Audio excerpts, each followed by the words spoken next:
Flat Earth has had a threefold increase in Google searches over the past few years, and you'd be following the growing number of individuals interested in this topic if you write it into the search bar. Despite overwhelming scientific proof to the contrary, some people continue to hold the incorrect view that the Earth is flat, and attribute this misconception in part to the spread of misinformation on social networking sites. Over history, people have argued about whether the planet is round. Seasons, climate shifts, and the way the sun goes down are all events that can be understood by considering Earth's form. Is this argument for a spherical Earth convincing? The short version is that Earth is a globe full of mountains and valleys and caves. The popularity of these other outlandish ideas has remained the same, but the flat Earth concept is rising, especially in the United States, and it's backed by some famous people. Basketball stars, singers, artists, and TV hosts are just a few famous people who have recently hopped on the flat Earth trend. Why is there sudden scientific curiosity for a theory that has been debunked for the last 2,000 years? In this video, we will be talking about why people think the world is flat, taking an egocentric and geocentric view. According to Chandra Jayasuriya, a geographer at the University of Melbourne, there was a time when the idea that Earth was flat made sense to people. People who were left behind when ships sailed out to the distance never really knew what was happening in the broader world. Their perspective was both narrow and geographically focused. Their view was egocentric and geocentric. They lived in a village that was the center of their existence, she says. The further away from the village they traveled, the more hostile the environment became. Although it had been proven by Greek thinkers as early as the 3rd generation BC, widespread acceptance of the Earth's spherical shape did not occur until the 15th century. In 240 BC, the Greek mathematician and historian Eratosthenes made the first accurate scientific calculations of Earth's circumference. On June 21st of that year, he reported that in the village of Syene, not far from modern-day Aswan, the sun's projection was visible in a deep well, indicating that the sun was directly overhead. However, the following day at midday, the sun was at an inclination of around 7 degrees, or 1/50th of a circle, in Alexandria, about 800 kilometers away, and virtually immediately north of Syene. If Earth were flat, the angle would be the same everywhere. According to Ms. Jayasuriya, from this he concluded that the circumference of the Earth must be 50 times the distance between Syene and Alexandria. This gave him a figure very close to the actual circumference as we know it now. Ptolemy's Geographia, written around 150 AD, introduced a new way of identifying specific geographic locations using their latitude and longitude. Mathematicians and astrophysicists gave more than 8,000 locations in the known universe coordinates. Ptolemy's notion of universal mapping coordinates, utilized to this present day, was founded on the idea that the Earth was and is spherical, even though numerous observations weren't correct.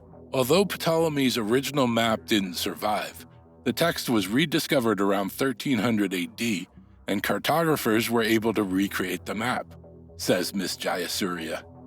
Ms. Jayasuriya notes that many researchers throughout history have persisted in collecting data and proof that the Earth is spherical, including, when a ship approaches its port, only its mast is visible. Everything else in the cosmos, including planets, is round. At the time of the lunar eclipse, the Earth casts a slanted shadow on the moon.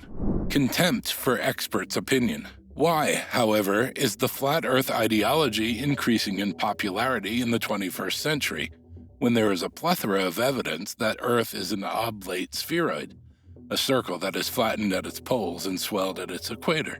Dr. Jennifer Beckett, a professor at the School of Culture and Communication, says it's partly because people are becoming more populist and less trusting of the viewpoints of professionals and the mainstream press. Dr. Beckett explains that the problem stems from growing mistrust in institutions traditionally thought to be guardians of information, such as universities, scientific organizations, and the government. In such a setting, once fringe opinions become relatively simple to achieve support.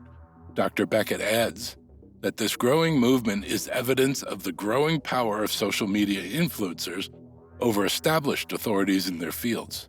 At last, she says, that's often because they tend to be better storytellers, and there's an element of authenticity there that people naively think, oh, they're a real person, so it must be true. The impact of online networks. The members of the Flat Earth Society use different means of online communication to establish a complex ecosystem based on their shared views.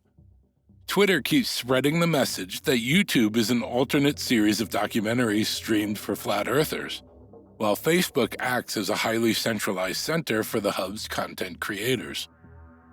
It's a fascinating creature that deserves its TV show, whether it airs once a week or daily. Since it's a high-context culture where individuals may stream themselves with any intensity and intimacy not seen on text or image-based channels, it's a more potent social networking medium than Facebook or Twitter. After seeing one of David Attenborough's films, you may feel you're communicating with him. Dr. Beckett describes this feature as the ability to have a chat with him and have him reply to your worries or inquiry in the following episode. You can avoid broadcasting that doesn't share your worldview by looking for videos on YouTube instead of TV. Dr. Beckett warns that as we rely more on social platforms for amusement, we risk becoming impact addicts, who constantly seek out new experiences that may cause them to feel strong emotions. Furthermore, false information can quickly spread in such an atmosphere. For instance, many proponents of the flat Earth theory believe that the United Nations emblem depicts a map of the globe, rather than the world itself. Ms. Jayasuriya clarifies, nevertheless, that its outward appearance is the consequence of projecting a three-dimensional spherical onto a flat surface. Since there is no appropriate method for projecting a 3D globe onto a 2D surface, map makers must create maps using a variety of projections, depending on the intended usage. Specifically, the North Pole is at the heart of the UN logo's reflection. Acquiring information for analytical analysis. Despite the overwhelming weight of scientific and photographic proof, the question arises as to why this hypothesis is still being propagated in 2022. And that, once again, is why it's important to evaluate data and claims with caution. This is especially true of the internet. Dr. Beckett explains, pointing to a style of skepticism made prominent by René Descartes, a French philosopher, mathematician, and researcher. Look, flat earthers are actually employing Cartesian doubt. This is a philosophical idea that the world outside the self is subject to uncertainty. If you want to verify the veracity of a report, we recommend looking it up in reputable sources like newspapers and government institutions. Academics are academics not because they're trying to pull the wool over people's eyes, but because we spend a lot of time in training and thinking deeply about these issues, says Dr. Beckett.